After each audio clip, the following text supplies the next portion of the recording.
अस्सलाम वालेकुम dear student.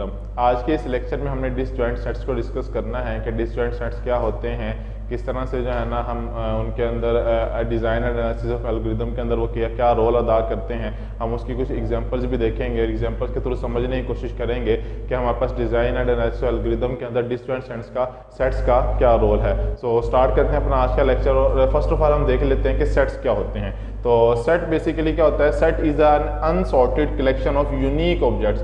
कि सेट जो होता है हमारे पास अनसॉर्टेड कलेक्शन होती है किस चीज़ की, यूनिक ऑब्जेक्ट्स की। लाइक जैसे कि एग्जांपल अगर आप नीचे देखें तो यहाँ पर मैंने आपके लिए कुछ एग्जांपल्स पुट किए हैं। देखें ये क्या है, ये ब्रैकेट्स बता रही हैं कि हमारे पास ये क्या है, एक सेट है, उस सेट का नाम क्या है, ए है, और उसके अंदर एलिमेंट्स क्या हैं, ये उसके एलिमेंट्स हैं। सिमिलरली ये एक सेट का नाम है, उसके अंदर ये उसके एलिमेंट्स हैं। ठीक है, तो ये क्या है, यूनिक जो है ना ऑब्जेक्ट्स हैं हमारे पास, लेकिन अनसॉर्टेड। अगर आप यहाँ पर देखें तो 3 पहले या 2 बाद में, तो सॉर्टेड नहीं है। ठीक है ना।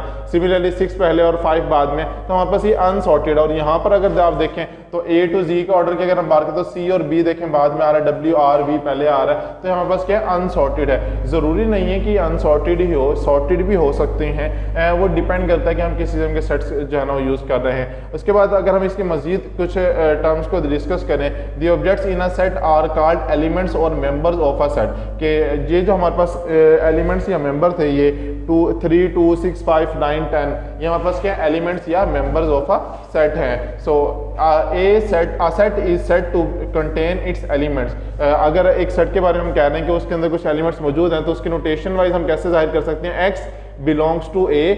इसका मतलब क्या है कि x एलिमेंट है किसका, a का, और इस केस में क्या x एलिमेंट नहीं है किसका, a का। अगर हम मजीद कुछ डेफिनेशंस की बात करें, इक्वल सेट की डेफिनेशन अगर हम देखना चाहें तो 2 sets are equal when A and B, the elements of A and B will be equal। So 2 sets A and B are equal if they contain the same elements। तो उस case में हम क्या करेंगे, A और B को क्या करेंगे, इक्वल हम कंसिडर करेंगे। लाइक एग्जांपल में यहाँ पर देखें 2 3 5 7, लेट्स से ये A है और ये B है, और यहाँ पर क्या 3 2 7 5। तो देखें एलिमेंट्स क्या हैं, सेम है, लेकिन ऑर्डर चेंज हो सकता है। क्योंकि अनसॉर्टेड है ना, अनसॉर्टेड में ऑर्डर चेंज हो सकता है, लेकिन एलिमेंट्स क्या होने चाहिए, सेम होने चाहिए। तो इस केस में हमारे पास क्या है, ये सेट क्या होगा, इक्वल सेट होंगे, A is equal to B कहेंगे। लेकिन अगर हमारे पास ये है कि 2 3 5 7 A है और B क्या है 2 2 3 5 3 7, तो इस केस में क्या होगा, हमारे पास जो यूनिक चीज़ आ रही है यहाँ पर देखें तो एक 2 एक्स्ट्रा है और एक 3 एक्स्ट्रा है, तो ये हमारे पास क्या हो जाएगा, ये जो है ना यूनिक एलिमेंट्स हो जाएंगे। यहाँ पर हमारे पास 2 और 3 क्या हो जाएंगे, हमारे पास यूनिक एलिमेंट्स हो जाएंगे, तो ये अनइक्वल सेट हो जाएंगे हमारे पास। उसके बाद अगर मल्टी सेट की बात करें, is a set where you specify the number of occurrences of each element. कि जहाँ पर हम क्या करते होते हैं कि हर एलिमेंट की जो नंबर ऑफ अकरेंसेस हैं उनको हम स्पेसिफाई कर देते हैं। लाइक अगर यहाँ पर देखें कि m1.a1, m2.a2 up to mr.ar। सो ये हमारे पास क्या है कि इसकी अकरेंस की अगर हम बात करें, इसकी अकरेंस की बात करें तो इसकी अकरेंस m1 से लेकर a1 टाइम्स तक है। सिमिलरली अगर इसकी अकरेंस की बात करें तो इसकी m2 से लेकर a2 तक है, और इसकी अकरेंस की बात करें mr से लेकर ar तक है। सो अगर डेटाबेस के केस में हम बात करें तो उस केस में क्या होगा, अगर कोई सेट है तो element can not be repeated. के डेटाबेस के सेट में, क्योंकि डेटाबेस आपको लोग पता ही है पहले से कि डेटाबेस क्या होती है, यूनिक एलिमेंट्स होने चाहिए, वो रिपीट नहीं होने चाहिए। ठीक है ना, डेटा रिडंडेंसी नहीं होनी चाहिए। तो ये सब चीज़ें जो है ना मोस्ट इंपॉर्टेंट होती हैं डेटाबेस के अंदर। तो इसमें क्या होगा, डेटाबेस के केस में एलिमेंट्स जो है ना वो रिपीट नहीं होंगे। लेकिन अगर हम बैग की बात करें कि बैग के अंदर सेम चीज़ें जो है ना वो सब मौजूद हो सकती हैं। कि अगर आपने कोई एक रजिस्टर रखा, हो सकता है आपके बैग में एक से ज़्यादा रजिस्टर्स भी हों। ठीक है ना, तो ऐसा ही पॉसिबल है। पेजेस एक से ज़्यादा भी हो सकते हैं, ज़रूरी नहीं है कि एक बैग के अंदर एक ही पेज अवेलेबल होगा। सो ये क्या कुछ डिफरेंट एग्जांपल्स हैं मल्टी जो है ना सेट्स की। उसके बाद अगर वेन डायग्राम हम देखें तो यहाँ पर देखें कि ये वाला जो आपको सर्कल नज़र आ रहा है, ये क्या है, A सेट के लिए, ये B सेट के लिए है, ये कंप्लीट, और ये क्या है, C सेट के लिए। 3 डिफरेंट सेट हैं इसके एलिमेंट्स। इसके अंदर जो हमारे पास A के अंदर मौजूद है X और Y मौजूद है। ठीक है, उसके बाद अगर हम B की बात करें तो B के अंदर हमारे पास Y और Z मौजूद है। C की बात करें तो C के अंदर सिर्फ एक एलिमेंट मौजूद है और वो क्या है, Z है। लेकिन यहाँ पर अगर यहाँ पर देखें तो यहाँ पर क्या हो रहा है कि इंटरसेक्शन परफॉर्म हो रही है। बेसिकली यहाँ पर क्या है कि Y जो है ना वो A का भी एलिमेंट है और और बी का भी एलिमेंट है। सिमिलरली जो हमारे पास जी है वो जी ए का भी एलिमेंट है और बी का भी एलिमेंट है और सी का भी एलिमेंट है। तो जी क्या है, इन तीनों का एलिमेंट है, जबकि हमारे पास वाई जो है ना वाई वो क्या है, ए और बी का एलिमेंट है, सी का एलिमेंट नहीं है। और एक्स जो है वो सिर्फ ए का एलिमेंट है, बी और सी का एलिमेंट नहीं है। सो अगर हम यूनियन की बात करें कि सेट्स के अंदर यूनियंस क्या होते हैं, the union of two sets A and B is the set that contains all elements in A B और बोथ, के जिसके जो तमाम के तमाम एलिमेंट्स ए में मौजूद हैं वो तमाम के तमाम जो बी में मौजूद है, उन दोनों का अगर हम कंबाइन कर देते होते हैं तो हम उसको क्या कह देते हैं कि ये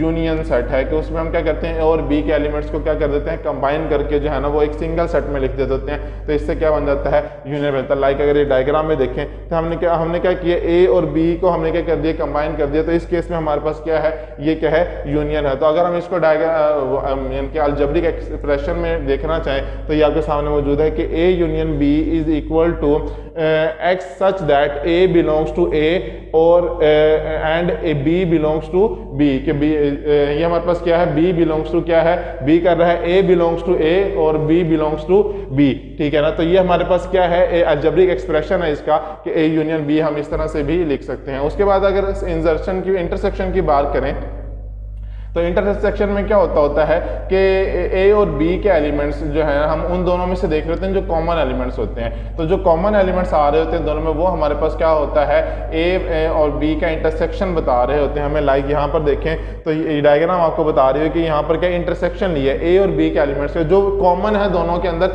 सिर्फ वही इंटरसेक्शन में आएंगे, बाकी एलिमेंट्स हम इंटरसेक्शन में कंसिडर नहीं करते होते। उसके बाद डिसजॉइंट सेट की अगर हम बात करें तो डिसजॉइंट सेट के अंदर क्या होता है कि अगर हम उनका इंटरसेक्शन परफॉर्म करते होते हैं तो वो एम्प्टी सेट आता होता है कि अगर दो सेट हैं ए और बी, हम उनका इंटरसेक्शन परफॉर्म करें और उनका intersection is equal to empty set आए, तो देन उस केस में हम क्या उस सेट को उन सेट्स को क्या बोल रहे होते हैं कि वो डिसजॉइंट सेट्स हैं, उनका आपस में किसी किस्म का कोई रिलेशनशिप नहीं है, ठीक है। उसके बाद सेट डिफरेंस की बात करेंगे। सेट डिफरेंस क्या होता है कि ए और बी के एलिमेंट्स अगर एक दूसरे से बिल्कुल डिफरेंट हैं तो उस केस में हम क्या कह रहे होंगे कि ए माइनस बी जो है ना, ए को में से बी को अगर हम माइनस कर दें तो ए जो हमारे पास आ रहा होगा, ए के जो भी एलिमेंट्स आ रहे होंगे वो हमारे पास क्या होंगे, सेट डिफरेंस के एलिमेंट्स होंगे। लाइक जैसे डायग्राम में ये आपको नजर भी आ रहा होगा कि ए और बी के कॉमन एलिमेंट्स भी हम उस केस में क्या होगा, निकल जाएंगे, तो हमारे जो बाकी बचेंगे रिमेनिंग वो क्या होंगे, हमारे पास सेट डिफरेंस होगा। अगर इस तरह हम कंप्लीमेंट की बात करें, the complement of a set A denoted A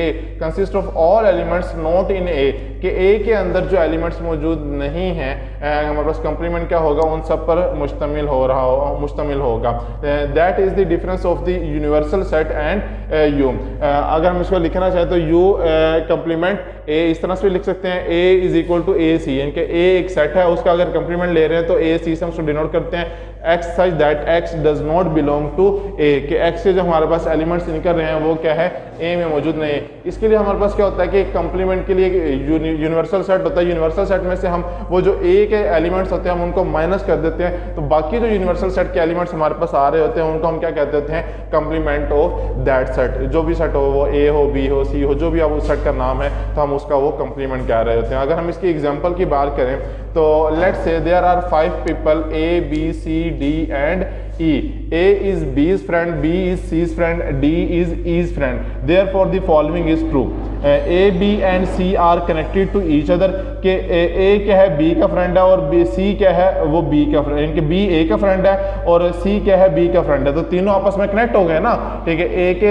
B A के साथ कनेक्टेड है और C B के साथ कनेक्टेड, तो तीनों आपस में कनेक्ट हो गए। A के साथ B भी कनेक्टेड है और C भी कनेक्ट हो गया, ठीक है। C इनडायरेक्टली कनेक्टेड है जबकि B क्या है, डायरेक्टली कनेक्टेड है। फॉर एग्जाम्पल, इसके अगर एग्जाम्पल समझना चाहें कि आपकी क्लास में जैसे अब आप लोग स्टूडेंट्स हैं तो आपकी क्लास में जो मेल स्टूडेंट्स हैं वो आपस में क्या हैं, आपस में कोलीग्स हैं और फीमेल स्टूडेंट आपस में कोलीग हैं। लेकिन आप अगर जनरली बात करें तो आप सभी जो है ना आपस में भी कोलीग्स हैं। लेकिन अगर किसी आपके कोलीग का कोई और फ्रेंड है किसी और क्लास में सो आप वो क्या है, अब ओवरऑल अगर आप देखें तो उस फ्रेंड आपकी क्लास के उस कुलीग के थ्रू वो जो थर्ड पर्सन है वो भी आपका भी क्या बन जाता है, कुलीग बन जाता है। तो इसी तरह से यहाँ पर है कि एक ए बी की आपस में डायरेक्ट फ्रेंडशिप है, जबकि बी की सी के साथ फ्रेंडशिप है, सी की ए के साथ डायरेक्ट फ्रेंडशिप नहीं है। तो एक दरमियान वाले पर्सन के थ्रू आप क्या बन जाते हैं, आपस में ए बी और सी तीनों क्या हो जाते हैं, कनेक्ट हो जाते हैं, आपस में फ्रेंड हो जाते हैं। जबकि डी और ई क्या है, वो सेपरेट है, वो आपस में फ्रेंड है लेकिन उनकी किसी और से कोई फ्रेंडशिप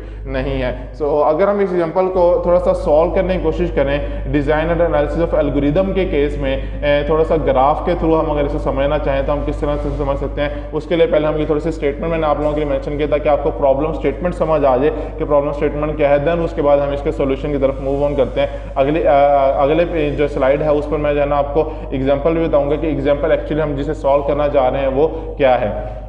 सो ये उसी की कंक्लूजन है जब हम डिस्कस कर रहे हैं कि ए बी सी डी और ई जो है ना 5 पीपल हैं, ए बी सी आपस में फ्रेंड है, डी ई आपस में फ्रेंड है, उसी की हम कंक्लूजन अगर बात करना चाहें तो we can use the union. अगर हम इनके ये फाइंड करना चाहें कि इनका कोई रिलेशनशिप है या नहीं है तो उसके लिए हम क्या कर सकते हैं, यूनियन फाइंड का एक मेथड होता है हमारे पास, हम उसको इस्तेमाल करके जो है ना डेटा स्ट्रक्चर के अंदर हम उसको इस्तेमाल करके जो है ना ये चीज़ इंश्योर कर सकते हैं कि क्या इनका आपस में कोई रिलेशनशिप है या नहीं है। वो use union find data structure to check each friend is connected to the other directly or indirectly. We can also determine the two different disconnected subset here. Here two different subsets are A, B, C and D, E. तो जैसा कि मैंने पहले कहा कि A, B, C आपस में friends हैं, D, E आपस में फ्रेंड हैं, लेकिन इनका आपस में डायरेक्ट एक दूसरे के साथ कोई रिलेशनशिप नहीं है। लेकिन A, B, C का आपस में रिलेशनशिप है, D, E का आपस में रिलेशनशिप, लेकिन एक दूसरे के साथ इनका कोई रिलेशनशिप नहीं है। सो वी हैव टू, इस केस के लिए हमें क्या करना पड़ेगा, यूनियन और फाइंड का ऑपरेशन परफॉर्म करना पड़ेगा कि union of A B find out करेंगे और फाइंड ऑफ ए बी करेंगे। देन उसके थ्रू हम क्या कर सकते हैं, ये चीज बता सकते हैं कि इनके एलिमेंट्स आपस में कनेक्टेड हैं या नहीं है। फॉर एग्जांपल कि यहाँ पर क्या है, we have a set of elements S is equal to 0 1 2 3 4 5 6 7 8 and 9। So here there are 10 elements. यहाँ पर अब हमारे पास अगर देखें तो 10 एलिमेंट्स हैं 0 to 9। यूज हम क्या कर रहे हैं, हमें जो प्रॉब्लम स्टेटमेंट दी जा रही है उसमें क्या कहा जा रहा है, हमें use an array to manage the connectivity of the elements. हमने क्या करना है, इनकी कनेक्टिविटी जो एलिमेंट्स है हमारे पास, ये एलिमेंट्स है 0 to 9, इनकी कनेक्टिविटी को मैनेज करने के लिए हमने क्या करनी है, एक अरे बनानी है।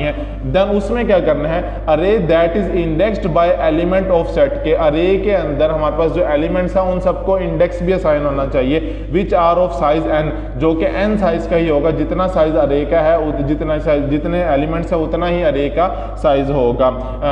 Can be use to manage the operation of union and find. तो ये हमने इसको किस तरह सॉल्व करना है, यूनियन और फाइंड के ऑपरेशंस के थ्रू सॉल्व करना है। तो स्टार्ट करते हैं। यहाँ पर हमारे पास पहली अजम्पशन क्या है कि A and B objects are connected only if कि अरे ए के अंदर जो एलिमेंट्स हैं वो अरे बी के एलिमेंट्स के बराबर है, तो देन हम क्या कह सकते हैं कि ये आपस में क्या है, कनेक्टेड। अगर हम इसको इंप्लीमेंट करना चाहें तो हमें दो काम करने पड़ेंगे कि पहले तो उनका यूनियन लेना पड़ेगा ए बी का, और दूसरा काम क्या करना पड़ेगा, ए बी को फाइंड करना पड़ेगा कि भाई ए के एलिमेंट्स अरे बी के एलिमेंट्स साथ मैच करते हैं या नहीं करते। और यूनियन के अंदर हम क्या करेंगे, अच्छा ये थोड़ा सा स्टेटमेंट जो है ना जरा तवज्जो से समझिएगा क्योंकि ये इंपॉर्टेंट है, इसी की बेस पे फर्दर आगे जो है ना हम सारी कैलकुलेशन परफॉर्म करेंगे। तो अगर आपको ये बात समझ नहीं आएगी तो आगे कैलकुलेशन में आपको प्रॉब्लम हो, क्योंकि जो नॉर्मली मैथ के अंदर आप यूनियन परफॉर्म करते होते हैं है वही चीज, लेकिन यहाँ पर हम क्या कर रहे होंगे, यूनियन में उनको रिप्लेस कर रहे होंगे वैल्यूज को, जो इंडेक्स की वैल्यूज होंगी उनको आपस में रिप्लेस कर रहे होंगे। सो ये थोड़ा सा ट्रिकी सा है।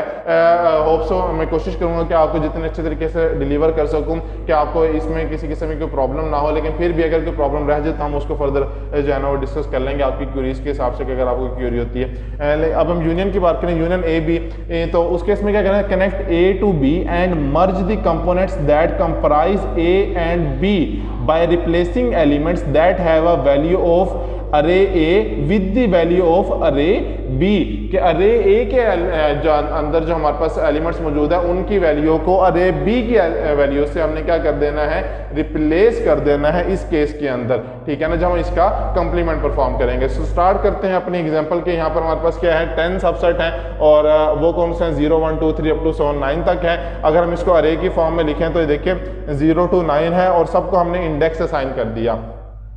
इसके लिए जो इंडेक्स नंबर है वो 0 है, इसके लिए 1 है, इसके लिए 2, इसके लिए 3 अप टू 7। यहाँ पर हमारे पास क्या आ गया, 9th एलिमेंट के लिए हमारे पास जो आ गया है इंडेक्स वो क्या है 9 है। अब ये असल में हमने एग्जांपल ऐसे ही सॉल्व कर रहे हैं कि आपको जो है ना इजीली समझ आ जाए। तो हमारे पास बाय चांस इंडेक्स नंबर भी सेम है और अरे के एलिमेंट का नंबर भी सेम है, लेकिन यहाँ पर अगर हम 1 से स्टार्ट करके 10 तक जाते हैं तो फिर उसके 1 का क्या हो जाएगा 0, 2 का 1 हो जाएगा, 3 का 2 हो जाएगा, अप टू 7 इस तरह से हो जाएगा।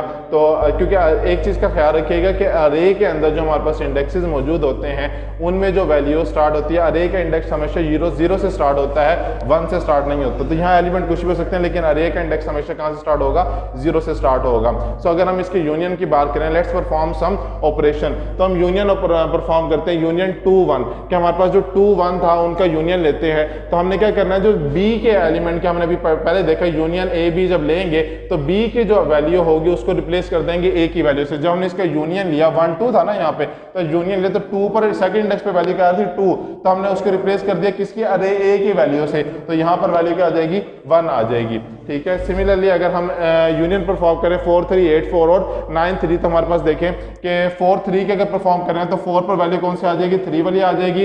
8 9 अगर हम उसके बाद हम क्या करें 8 और 4 की परफॉर्म करें, 4 पे वैल्यू क्या आ गई 3, तो 8 पे भी वैल्यू क्या आ जाएगी 3। और उसके बाद हम क्या परफॉर्म है 9 3 की परफॉर्म कर रहे हैं, तो 9 पर जो वैल्यू है वो 3 के साथ रिप्लेस करें, 3 पे वैल्यू क्या 3, तो यहाँ पे वैल्यू क्या आ जाएगी 3 आ जाएगी। तो इस तरह से कुछ हमारे पास डायग्राम बन जाएगी कि हमने पहले क्या किया 0 एक सेपरेट हो जाएगा, इसका हमने यूनियन परफॉर्म किया 2 1 का, तो ये हमारे पास हो गया एक सबसेट बन गया। उसके बाद ये हमने परफॉर्म किया तो हमारे पास ये एक सबसेट बन गया और वो एक सबसेट। फर्दर अब हम 5 6 की अगर परफॉर्म करें तो हमारे पास 6 5 पर हम देखें तो देखें 6 पर जो एलिमेंट है वो हमारे पास 6 ही था, हमने इसको 5 से रिप्लेस किया तो देन हमारे पास क्या हो जाएगा 5 हो जाएगा यहाँ पर भी। तो ये हमारे पास कुछ डिफरेंट जो है ना वो सेट 5 जो है ना डिफरेंट सबसेट बन जाएंगे इस केस में। सो अगर हम इसको डिफाइन करना चाहें, इसके रिजल्ट के बारे में हम बताना चाहें कि रिजल्ट किस तरह से है, तो हमने क्या किया यूनियन ए बी परफॉर्म किया और हमारे पास 5 डिफरेंट सबसेट बन गए जो किस तरह से हैं कि first subset comprise the elements 3 4 8 9, second comprise the element of 1 2, third comprise the elements of 5 6, fourth comprise the element of 0 and fifth comprise the element of 7। The elements of a subset which are connected to each other directly or indirectly can be considered as the nodes of a graph. Therefore, all these subsets are called connected components. तो क्योंकि ये सारे के सारे जितने भी elements हैं ये क्या है, एक ग्राफ की डिफरेंट नोड्स हैं, तो हम क्या कहेंगे कि डायरेक्टली या इनडायरेक्टली ये क्या है आपस में। आप देखें अगर हम इसकी बात करें तो 8 3 के साथ डायरेक्टली कनेक्टेड है नहीं, हरगिज नहीं है, लेकिन 4 के थ्रू ये इसके साथ इनडायरेक्टली कनेक्टेड है। तो इस केस में हम क्या कहेंगे, ये डायरेक्टली या इनडायरेक्टली आपस में क्या है, कनेक्टेड ग्राफ से। ठीक है, उसके बाद एक और एग्जांपल सॉल्व कर लेते हैं ताकि आपको मजीद क्लियर हो जाए कि किस तरह से जो है ना हम इस टेक्निक को इंप्लीमेंट करते होते हैं, डिसजॉइंट सेट्स को जो हम इस्तेमाल करते होते हैं। So let's perform some find A B operations. Find 0 7 0 and 7 are disconnected. अगर हम यहाँ पर देखें तो 0 और 7 आपस में क्या है, डिसकनेक्टेड है। हम 0 7 फाइंड करना चाहते हैं, तो इस केस में हमारे पास रिजल्ट क्या आएगा, फॉल्स आएगा। रीजन क्योंकि ये आपस में क्या है, कनेक्टेड नहीं है, ना ही डायरेक्टली कनेक्टेड है ना ही इनडायरेक्टली कनेक्टेड है। तो दोनों केसेस में हम क्या, हमारे पास जो रिजल्ट आएगा यहाँ पर 0 7 के लिए वो क्या आएगा, फॉल्स आएगा। लेकिन अगर हम 8 9 फाइंड आउट करना चाहें, फाइंड 8 9, तो ये हमारे पास इस केस में क्या है, अगर हम यहाँ पर देखें 8 9 क्या ये डायरेक्टली कनेक्टेड है, नहीं, लेकिन इनडायरेक्टली कनेक्टेड ये जरूर है। तो इस केस में आपके पास जो रिजल्ट आएगा वो क्या आएगा, ट्रू आएगा। When these operation are viewed in term of components then union A B, तो यूनियन ए बी की अगर हम बात करेंगे तो replace components that comprise the two objects A and B with their union. तो हमने ए और बी के जो हमारे पास ऑब्जेक्ट्स हैं उनके जो कंपोनेंट्स हैं उनको हमने उसका जो यूनियन आ रहा होगा उसके साथ चेंज कर देना है। Then find A B, check whether the two objects A and B are in the same component. So हमने उसको चेक करना है कि वो दोनों सेम कंपोनेंट में है या नहीं। लाइक इसके अगर आपको ये बात समझ आई तो देखें हम कर लेते हैं, फॉर एग्जाम्पल ए ये है बी ये है, ये दोनों सेम कंपोनेंट में है या नहीं है, ये चीज़ बेसिकली हमने फाइंड करके बतानी है अब। सो एग्जांपल के तौर पे अब यहाँ पर ही देखें, if we perform the operation union 5 2 on the components mentioned above then it will be as follows. कि 5 2 परफॉर्म कर रहे हैं, 5 2 के लिए मैं पहले आपको ये देखें 5 2 5 एंड 2, ठीक है, ये परफॉर्म 5 पर 5 है, 2 पर क्या है 1 है। तो अगर हम इसके लिए परफॉर्म करने जा रहे हैं तो अब यहाँ पर देखें हमारे पास देन उस केस में क्या बन जाएगा, ग्राफ क्या बन जाएगा, 5 2 का परफॉर्म कर रहे हैं तो देखें 1 2 5 6, क्योंकि 5 6 आपस में कनेक्टेड थे ना, यहाँ पर ये देखें तो ये देखें 5 6 इधर कनेक्टेड है और 1 2 इधर कनेक्टेड है, तो 5 और 2 को कर रहे हैं तो देन 5 के साथ क्या हो जाएगा, कनेक्ट हो जाएगा। सो यहीं पे यहाँ पर हमने वही काम किया, देखें 1 2 5 और 6 हो गए। उसके बाद अब हमारे पास 4 सबसेट हो गए, पहले कितने थे 5 थे, अब हमारे पास एक काम हो गया कि ये 2 जो थे सबसेट आपस में क्या हो गए, ज्वाइन हो गए हैं, कनेक्ट हो गए हैं, तो देन उसकी वजह से हमारे पास क्या हो गया, ये 4। अब हम इसके अरे अगर लिखना चाहें तो देखें 5 पर क्या हो जाएगा, वैल्यू रिप्लेस हो जाएगी कौन से वाली, ये वाली, और क्योंकि 6 5 के साथ मैच कर रहा था, 5 का कंपोनेंट था, तो देन इस पर भी क्या हो जाएगा, ऑटोमेटिकली वैल्यू जो होगी वो यही आ जाएगी, वो कौन सी, 2 वाली। ठीक है, तो अगर हम इसकी इम्प्लीमेंटेशन की बात करें कि इस इम्प्लीमेंटेशन में जो हमारे पास अप्रोच ए, अगर हम बात करें कि अप्रोच ए क्या है, तो उसके लिए हम अगर प्रोग्राम लिखना चाहें तो वो किस तरह से लिख सकते हैं, उसके लिए पहले थोड़ा सा हम देख लेते हैं। Initialize there are n subset containing one element in each subset, therefore to initialize the array use the initialize function। कि इस केस में जब हमने array को इनिशियलाइज करना होगा तो हमें उसके लिए क्या करना पड़ेगा, इनिशियलाइज करना पड़ेगा एक फंक्शन को, किस नाम से, इनिशियलाइज के नाम से। तो हमने क्या किया, void initialize int array, ठीक है ना, int n के number of elements in a set, ठीक है ना, और ये हमारे पास क्या है, अरे के अंदर जो हम अरे क्रिएट करना चाह रहे हैं जिसमें उस सेट के एलिमेंट्स को हम स्टोर करना चाह रहे हैं, तो ये वो हमने डिक्लेयर कर ली, दोनों डिक्लेयर कर लिए यहाँ पर। और उसके बाद हमने लूप चलाई और क्या किया कि लूप को इनिशियलाइज किया 0 से लेस देन n, कि अगर जितने भी एलिमेंट्स हैं, सपोज 10 एलिमेंट है तो लेस देन 10, ठीक है ना, तो लेस देन 10 का मतलब 9, 0 to 9 का मतलब 10 टाइम्स क्या होगा, लूप चलेगी, और हर बार क्या करेंगे, हम इंक्रीमेंट करते जाएंगे, i प्लस प्लस करते जाएंगे। सो उसके बाद हमने क्या करना है कि जो भी हमारे पास इंडेक्स पर वैल्यू आ रही है, 0 इंडेक्स पे जो भी वैल्यू है वो कहाँ होगा, अरे के फर्स्ट इंडेक्स पे, 0 इंडेक्स पे स्टोर हो जाएगी, उस पर फर्स्ट इंडेक्स की वैल्यू अरे के फर्स्ट इंडेक्स पे स्टोर हो जाएगी, लाइक दिस, जैसे कि हमने यहाँ पर अभी किया था। मैं आपको ये भी दिखा देता हूँ ताकि आपकी कोई कंफ्यूजन हो तो वो भी दूर हो जाए। देखें ये वाला काम, ठीक है, तो ये हमने इसका कोड लिखा है, ठीक है। उसके बाद अब वापस आते हैं, सॉरी अगर आप इस चीज़ के से जो है ना इनकन्वीनियंस फील कर रहे हो, जस्ट मैं कोशिश कर रहा हूँ कि आपको जो है ना समझ आ जाए कि हम कर क्या रहे हैं, इस प्रोग्राम का, इस कोड का मकसद क्या है, ये कोड कर क्या रहा है, इसके रिजल्ट शो करवा रहा हूँ साथ साथ। लेकिन अगर आपको इनकन्वीनियंस हो रही है तो आप मुझे बता दीजिएगा, मैं इस पर आपको दोबारा से जो है ना थोड़ा सा गाइड कर दूंगा, हम इस प्रोग्राम को डिस्कस कर लेंगे। ऐसे मुश्किल नहीं है, बहुत सिंपल सा प्रोग्राम है, बहुत ईजी प्रोग्राम, जस्ट थोड़ा सा आपका फोकस चाहिए।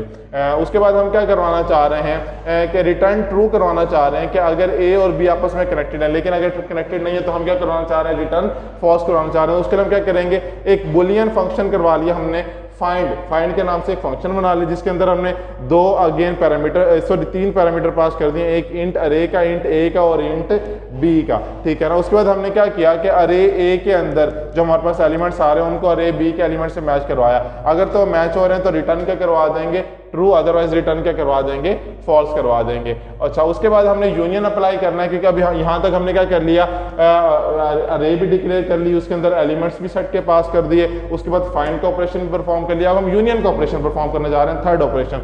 तो उसके लिए हमें क्या करना पड़ता है, यूनियन के अंदर हमने क्या करना, आपको अभी मैं सारा समझाया भी एग्जाम्पल के थ्रू, कि हम वैल्यूज को रिप्लेस करेंगे कि बी की वैल्यू को ए की वैल्यू से रिप्लेस कर देंगे, तो हमने वही काम करना है। उसके लिए क्या करेंगे, वॉइड यूनियन का एक हमने फंक्शन बना लिया, पैरामीटराइज फंक्शन है, इसके अंदर हमने 4 पैरामीटर पास कर लिए, एक अरे का हमने ऑब्जेक्ट बना लिया, सॉरी अरे का हमने वेरिएबल जो वो पास कर लिया, दूसरा क्या कर लिया, नंबर, जितने भी नंबर ऑफ एलिमेंट्स है वो, तीसरा हमारे पास ए और बी, ए का, और चौथे नंबर पे बी को हमने पास कर लिया, ठीक है। और हमने क्या कर लिया, एक टेम्प वेरिएबल अंदर इस फंक्शन के अंदर एक टेम्प के नाम से वेरिएबल बना लिया, और उसके अंदर क्या किया, अरे ए का जो हमारे पास एलिमेंट्स है वो हमने पास कर दिया किसको, टेम्प को। क्या अरे ए में जो भी एलिमेंट अभी आ रहा है वो हमने किसको दे दिया, टेम्प को दे दिया। और लूप चलाई, लूप के थ्रू हमने देखा कि अगर तो अरे का जो करंट इंडेक्स है उस पर जो वैल्यू है वो टेम्प के बराबर है, तो देन क्या कर दे कि अरे बी की वैल्यू को जो अरे का जो करंट इंडेक्स है उस पर क्या कर दे, रिप्लेस कर दे। अगर ऐसा नहीं है तो देन वो कोई भी जो है ना ऑपरेशन परफॉर्म ना करे। सो अभी हमने ऊपर वाली एग्जांपल में यही काम किया था। सो होप सो आपको प्रोग्राम के थ्रू भी समझ आ गई होगी कि हम इसका प्रोग्राम अगर बनाना चाहें तो किस तरह से बना सकते हैं। इसके अलावा अगर हम टाइम कॉम्प्लेक्सिटी की बात करें कि डिसजॉइंट सेट का इस्तेमाल करते हुए अगर हम किसी भी एल्गोरिदम की किसी प्रोग्राम की टाइम कॉम्प्लेक्सिटी कैलकुलेट करना चाह रहे हैं किसी भी सेट की किसी भी डिसजॉइंट सेट की अगर कॉम्प्लेक्सिटी हम कैलकुलेट करना चाह रहे हैं तो हम किस तरह से कर सकते हैं। As the loop in the union function iterates through all the n elements for connecting two elements, कि दो एलिमेंट्स जो आपस में कनेक्ट हैं उनको देखने के लिए हमें क्या करना पड़ता है कि लूप चलानी पड़ती है n एलिमेंट्स के लिए, जितने भी एलिमेंट्स हों सब के लिए। तो उसके थ्रू फिर हम आइडेंटिफाई करते हैं कि ये आपस में कनेक्टेड है या नहीं। Performing this operation on n objects will takes, तो जो भी हम फंक्शन एलिमेंट्स हैं उन सब पर जो हम परफॉर्म करने जा रहे हैं ये ऑपरेशन लूप का जो ऑपरेशन है वो अब कितना टाइम लेगा, big O n raise to power 2 जो है वो इतना टाइम लेगा कि वो इस पूरे ऑपरेशन को कंप्लीट कर पाए। जो अपने हमने ऊपर प्रोग्राम बनाया इस पूरे प्रोग्राम को एग्जीक्यूट करने के लिए वो big O n raise to power 2 time जो है ना वो लेगा, जो कि अगर हम देखें ओवरऑल अगर जनरली देखें तो ये मेरे ख्याल में तो एक इनसफिशिएंट टाइम है कि बहुत जो है ना कम टाइम के अंदर वो जो होगा हमें इसकी आउटपुट वो प्रोवाइड कर देगा। सो होप सो आपको जो है ना डिस्टेंस सेट का टॉपिक जो है ना वो समझ आ गया होगा। इंशाल्लाह अपने नेक्स्ट लेक्चर्स में जो है ना मजीद कुछ टॉपिक्स डिस्कस करेंगे। तब तक अपना ख्याल रखिएगा। अल्लाह हाफिज़।